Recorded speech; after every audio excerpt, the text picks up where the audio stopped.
welcome to our business funding update. My name is Trish McFarland, and I'm the president of the Delaware County Chamber of Commerce. And for the first portion of our session today, we have Killian and Goodrich Cairns from the Commerce Center, from the Delaware County Commerce Center, to talk about the Delco Strong Small Business Support Program. And they're going to go over all the ins and outs, how that happened, and how folks can apply for that.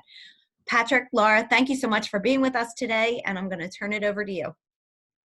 Trish, thank you for hosting us, and I would be remiss if I didn't thank you and your staff for the incredible help you have been to the county and the Commerce Center as we go through these rather rough, rocky, uncharted waters. You have assisted us with the Zoom conferences. I've actually learned how to do this. You've given us staff to assist us in loan reviews, and everybody who is a member or isn't even a member of the Chamber of Commerce in Delaware County ought to be proud of the work that you do and you've done to help us help one another. So really, you deserve kudos.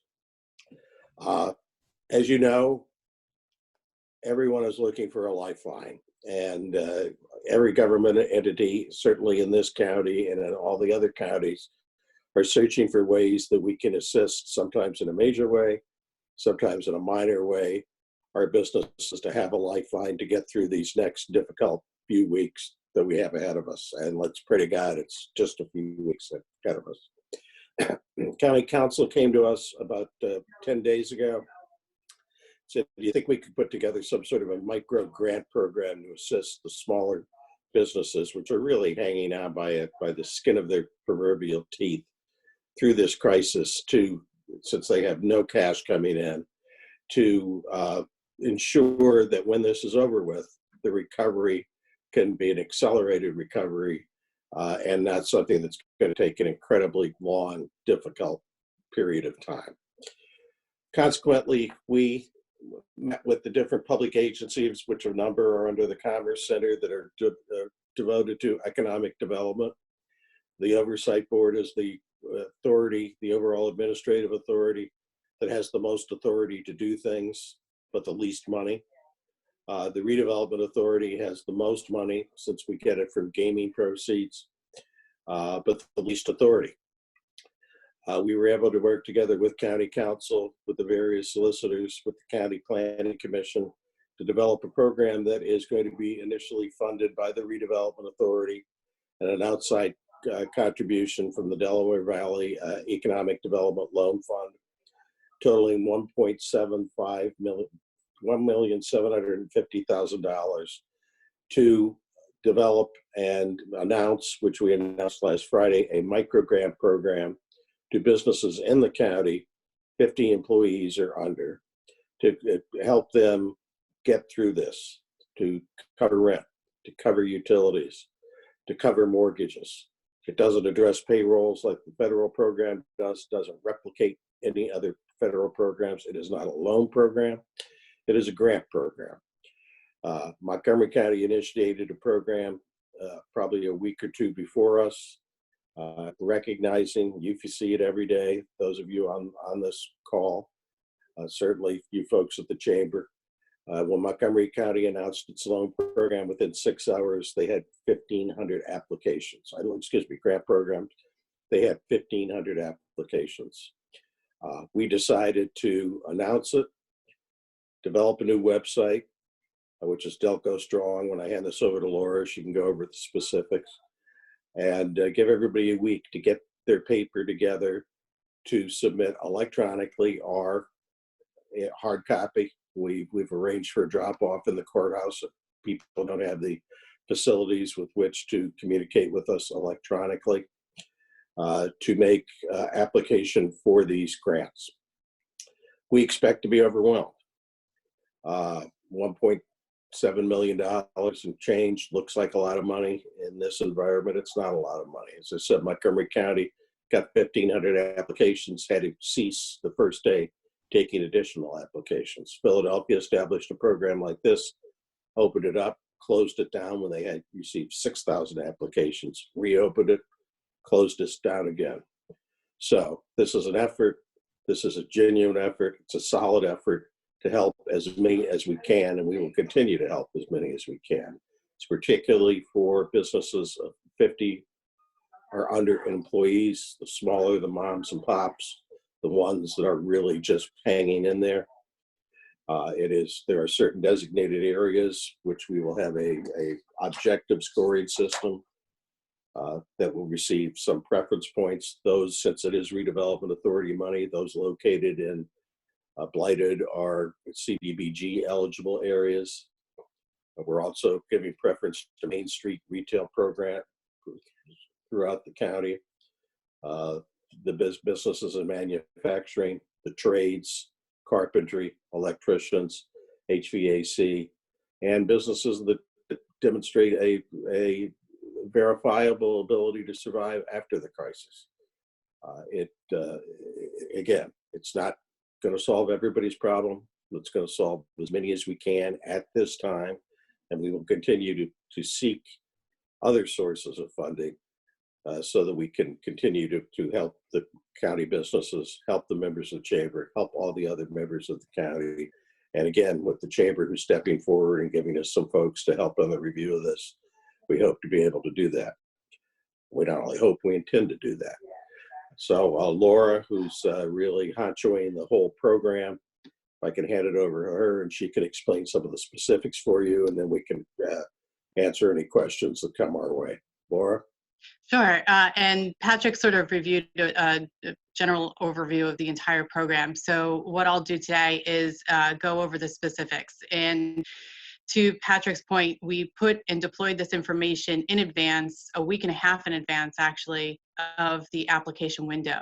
We will not be accepting any applications before or after that window closes.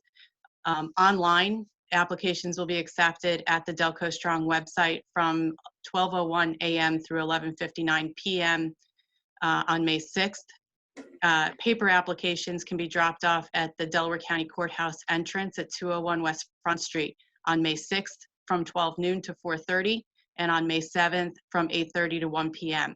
After that, we're not accepting any more applications, and we will not accept applications before that.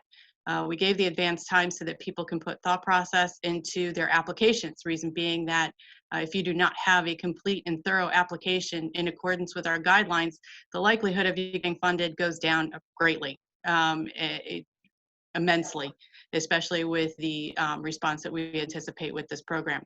The absolutes are, on March 1st, the company can't have more than 50 full-time employees, full-time. We don't care about your part-times, we don't care about your FTEs. You can tell us about them if you want, but we're not really worried about them. What we're doing is using that as a marker to establish a small business in this instance. And so we are setting that marker of 50 employees full-time on March 1st of 2020. You have to be a for-profit business. That's sort of an absolute. It's sort of why we exist at the Commerce Center. Must occupy a bricks and mortar location within Delaware County that is not a residential home, not institutional ground. These are the businesses that have additional operating overhead costs. We get asked a lot of questions about why we were not funding home-based businesses. Since we are going after some of those other costs other than payroll for part of this program, that would include rent and mortgage, and also taking into consideration businesses throughout Delaware County that do take on that additional overhead with bricks and mortar and the utilities. We wanted to make sure that they were the priority with this program. So we are going to do the bricks and mortar, and that's also part of the mandate for the Redevelopment Authority, if I'm correct, Patrick, is to fight the blight on those commercial and industrial districts. That's correct. So in that regard, you also must be located in an industrial or commercial or similarly zoned described area within Delaware County. We sort of left that, even though that's a requirement, it sounds a little loosey-goosey. Essentially what it is no residence and no institutional. It has to be, a tax-producing parcel, and it has to be in an area where commerce is allowed to occur. Must be registered or incorporated to conduct business within the Commonwealth of Pennsylvania. That's kind of a must. Things that are a guideline, not an absolute. and Patrick sort of hit on a few of them, that what they're doing is attesting to what the program was created for or adhering to the authority that is funding the program. So businesses located in a designated CDBG area, redevelopment, or blighted area within the county. We're not expecting the business owner to know where those areas are. We are pointing out what a CDBG area is, but we'll be doing that calculation on the back end with our county planning department. There are CDBG eligible areas in the event you're interested that basically go along all of the eastern end of the county all the way up along 995. And there's some pockets that you wouldn't even consider to, or think of, like there's a pocket in Marple, there's a pocket in Radnor. That is a guideline. It is not an absolute CDBG area, which is why we're not expecting the applicant to know. Businesses engaged in Main Street activity, retail service base. I get a lot of questions on this. Basically, if you walk down any Main Street, it's the businesses that are on the storefront that are there. It's your restaurants, your bars, your hair salons, your barbers, your dry cleaners, your small pharmacists, anything that you can imagine that's going to be on a Main Street in any downtown location. We're basically looking for any retail or service-based industry in that instance. We are also including the manufacturers. That one's pretty straightforward. And businesses engaged in the trades, the plumbing, the HVAC contractors, the electrical, the carpentry. There's a lot of these folks that actually do occupy bricks and mortar locations that are not, huge organizations, that do work on people's houses or very small commercial projects. And we want to make sure that they're included there too, because they've been shut down too, although they're coming back first allegedly. And then we sort of put this in there as a guideline: businesses that reported 5 or more full-time employees on payroll in Delaware County prior to March 1. That's, again, a guideline. I mean, we do understand that quite a few of your businesses, especially those retail and service-based industries, employ a lot of people part-time, and they serve a definite need, and they serve the community. It's the 5 or more full-time employees that is a guideline. What is an absolute is we will not be entertaining applications where the company employed 50 full-time employees. So that sort of should give you an idea of who we're looking for. The uses of this program. We, in consider program or doing a loan program, wanted to ensure that we were not going to have a lot of additional bureaucratic paperwork to jump through.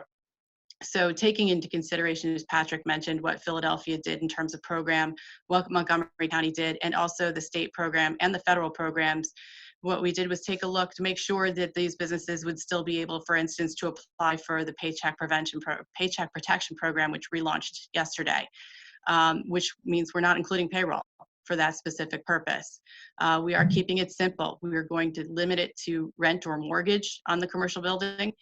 We are going to limit it to the utilities for that commercial enterprise, and also to the inventory for that entity.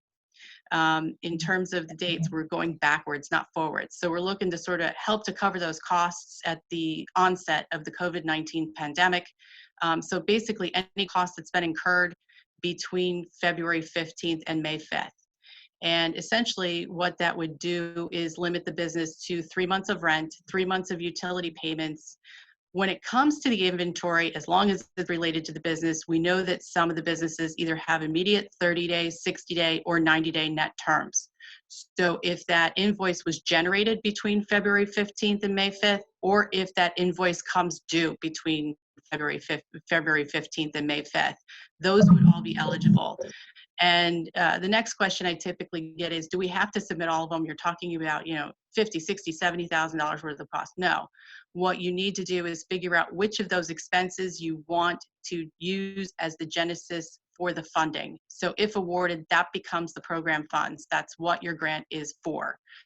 So if you want to, for instance, if you did apply for PPP yesterday or today or in the past and were awarded, we understand PPP will, if you meet certain criteria, not only make that forgivable for your payroll, but also in some instances forgivable for your rent and also utilities, but it doesn't cover inventory. So you may just want to put forth your inventory costs for this.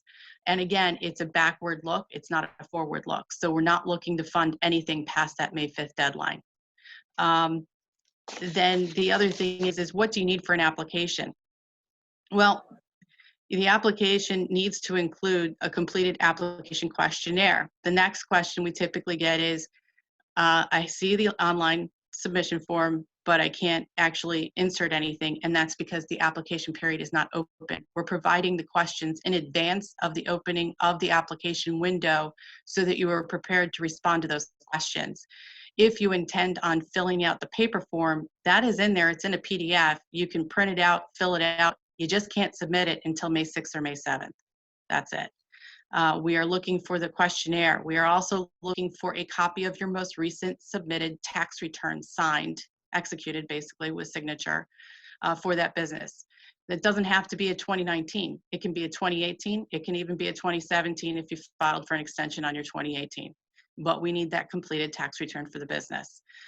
We also, in the event you are not submitting your 2019 tax return, we want to see your 2019 financial statements. Financial statements are typically your balance sheet and your profit and loss statement, otherwise known as the income statement. And we also would like to see those financial statements for the first quarter of 2020, that January through March period. The reason why we are requesting those bits of information is, to Patrick's point about validity of the business, the ability to survive. We are looking for those that, were it not for COVID-19, would not have an issue, would be successful at this juncture. We have run into instances of businesses that, quite frankly, COVID-19, unfortunately, is just, going to streamline them out of business, which would have happened anyway. And we're trying to avoid funding businesses that are not going to survive this. We also need the W-9 executed by the business. And of course, we're going to want copies of those invoices that you're going to submit as your grant. The other thing that we sort of put in there is that we are funding businesses that only have up to 4.5 million in revenue in 2019. And the cap on that grant is 7,500. So for the invoice portion, be it inventory, rent, or your utilities, you could submit 7,000. If you submit 7,000, you're only going to be granted if awarded $7,000. If you submit us with 8 or 9, that's probably a good cushion, even up to 10. If you have $40,000 worth of inventory invoices, I don't need $40,000 worth of inventory invoices. Nobody does. I'm sure you don't want them either at this point. We would only need to see approximately 10 of them, 10,000. If that's doable. So that should limit your invoice submission as well. And we don't need them for every single issue that you have. We're just looking for what the basis of your grant funding will be if awarded. I think that's about it. Does anybody have any questions? Laura, if I could just add one point, because someone will probably ask, why the 12:01 a.m.? And our IT guys came up with that. And if you want to explain in computerese. Sure. It's just, it's literally just because our IT guys recommended a 12:01 a.m. start simply because of the demand on the broadband throughout the region at this juncture. With everybody working remotely and from home, the amount of Zoom conferences, for instance, we're eating up some broadband right now. And so to solidify the fact that we wouldn't necessarily have any issues getting that application open online, that's why we're doing the 12:01 a.m. start. We are also backing that up with the ability to submit a paper application on the 7th at the courthouse doors. Great, thank you. Trish, I think that's our general. You know what, we do have one question from Greg, who I think just raised his hand. So I'm going to give Greg the ability to chat at this point and ask the question here. Let me see if I'm doing that. Greg, I believe you should maybe, Greg, if you could type your message. Yeah. So did you see that, Laura? He said, so then Yeah. you don't need rent, utilities, and invoices? Just one of them? It's whatever you choose, Greg. So if you did, for instance, submit for PPP yesterday, and you're kind of like, well, if I comply with the federal program, I can get my rent and utilities, basically have that loan forgiven. That's fine. Just give us your invoices for inventory. It doesn't, we weren't clear on communicating that because we weren't sure how that was going to flush out. What we wanted to do was be able to provide with enough opportunity for any business to get to that 7,500 number. So you can choose which invoices you want to submit in order to be able to be compliant with the Fed program. Yes, you only have to submit one. No problem.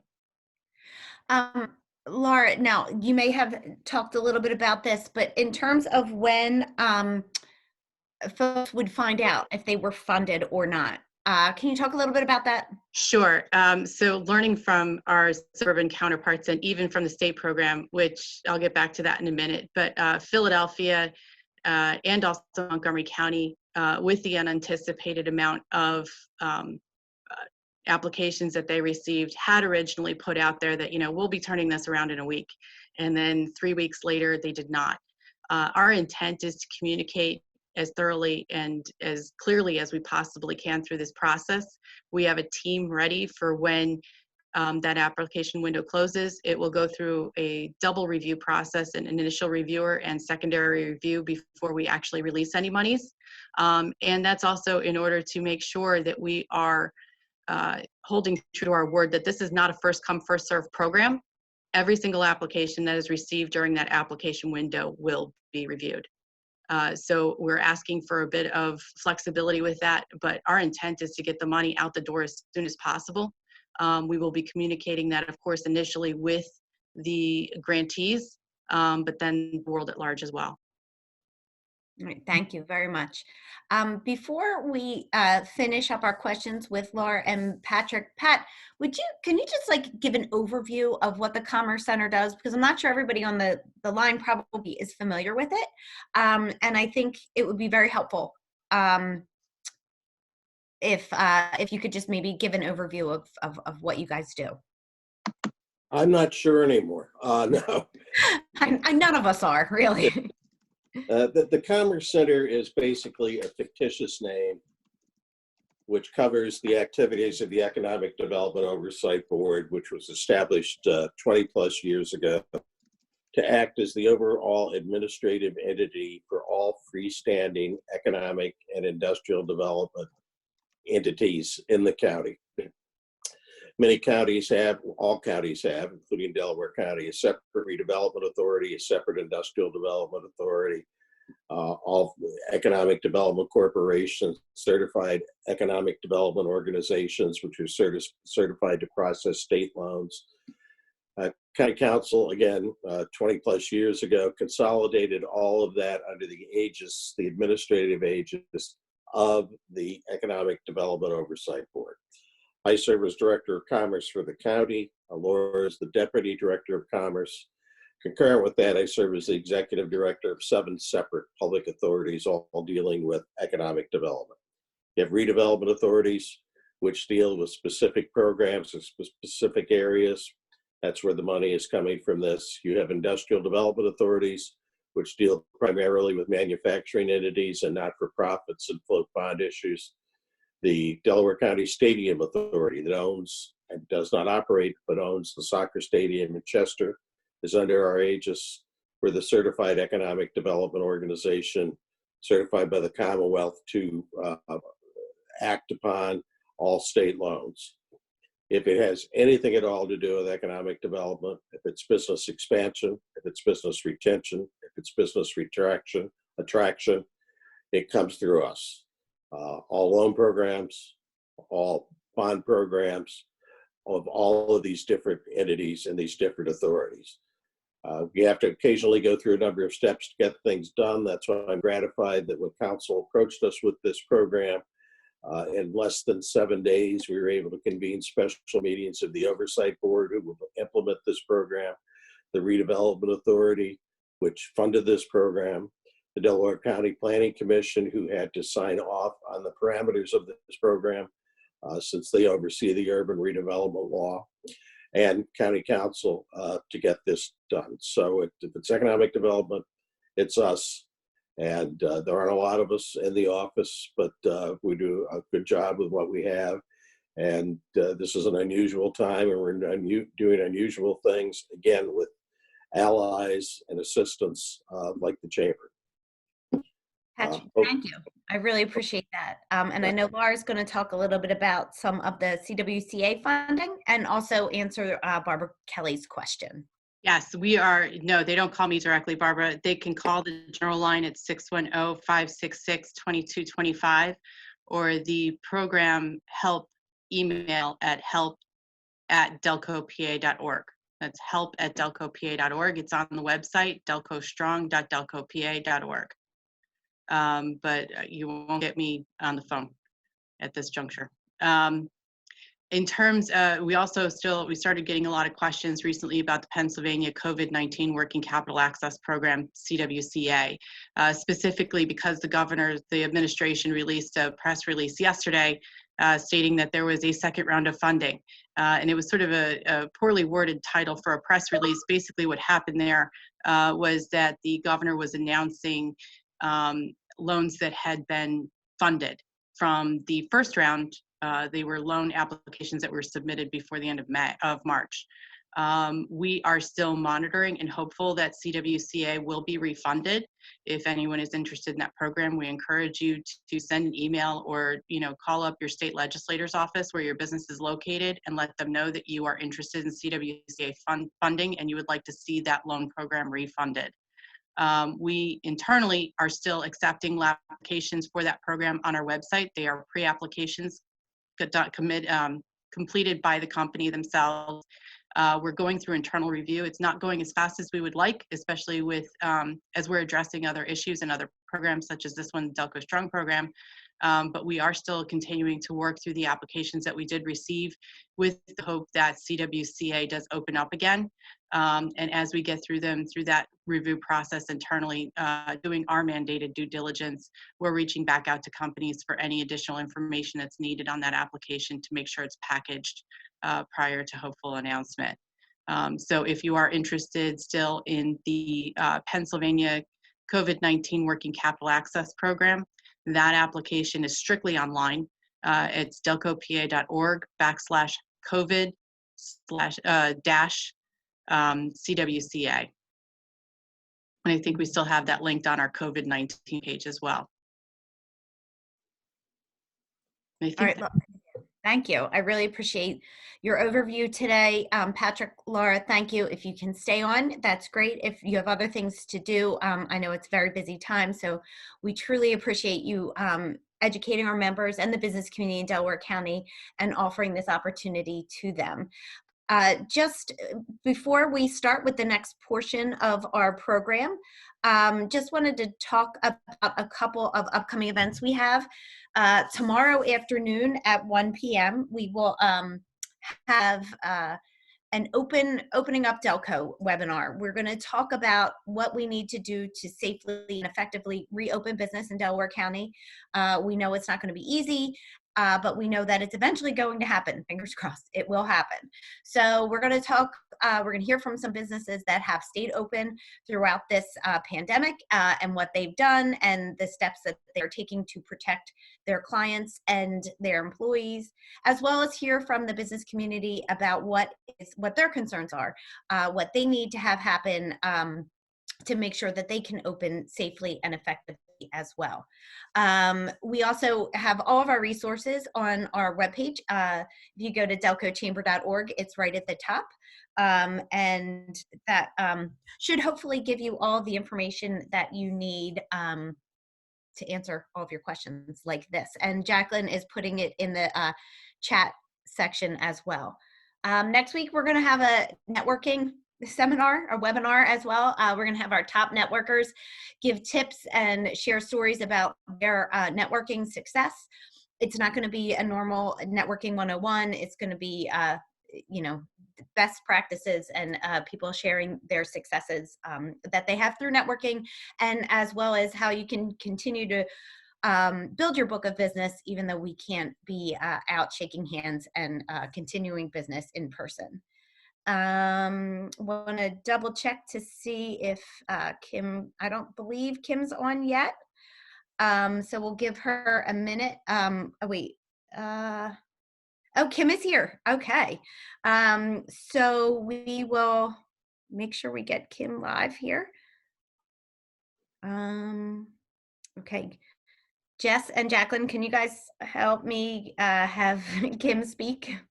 Yes. Kim, I believe that I just forwarded you another email that it should have a different link so you can come on as a panelist, but we can also allow you to talk this way. Yeah, I'm sorry. There we go. We got you. my iPad instead of my work computer. There seems to be an issue with staying on Zoom too long on my government computer, so I've been using my iPad. So I apologize. I just punched in the number versus joining the link. Nope, that's perfectly fine. Kim, can you give an overview of what's happening with the SBA now and PPP? Sure, absolutely. Thank you. So with the Paycheck Protection Program, that became live again as of yesterday. They are trying to put a little bit more quality control onto the program versus how it was done the first round.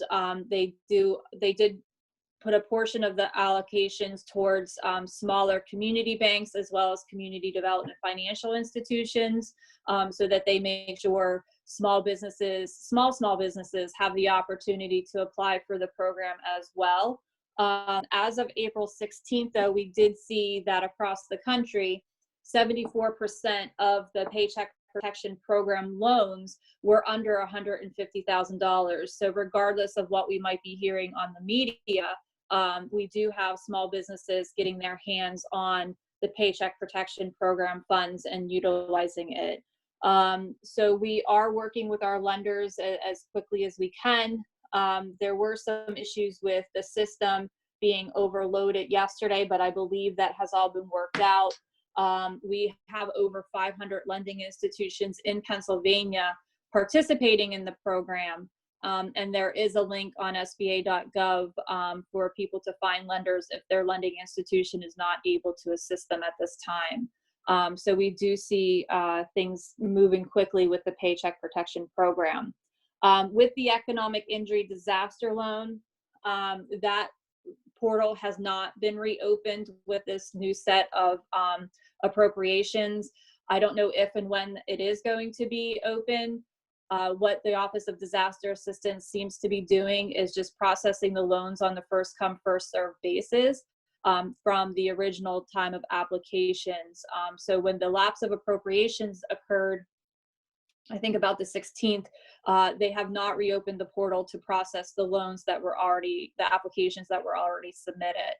On another side, not with Paycheck Protection and not with Economic Injury Disaster Loan, but just a reminder, any small businesses that have an SBA loan, whether it's 7A, 504, or a micro loan, SBA is covering 6 months of payments for small businesses. So I'm just reminding those that might have a loan to reach out to their lending institution that they received that funding from and make sure that they've put it on hold for and not taking the money out of your accounts on an automatic payment through September. So those are really the handful of updates that I do have for today. I do see lots of businesses getting the advance and the idle portion that they applied for in March and April. We're working to see if we can somehow find out a status update through the district office versus the Office of Disaster Assistance. But at that time, you know, it's still up to the Office of Disaster Assistance to give you a status of your loan application if you have not received it yet. All right, Kim, thank you so much for that update. Want to remind everyone that if you have any questions for Kim, you can either raise your hand or if you can type it in the chat box. We'll give you a minute or so to do that because if Kim is very thorough, and if we have no questions, we can let everybody enjoy this beautiful day. So if anybody has any questions, if not, please feel free to reach out to us. We can connect you with Kim. We can connect you with one of the local lending institutions that is participating in PPP, or we can connect you with Patrick and Laura from the Commerce Center to help answer any of those questions. Let's see. Main Street loan, can it be used for a new building project?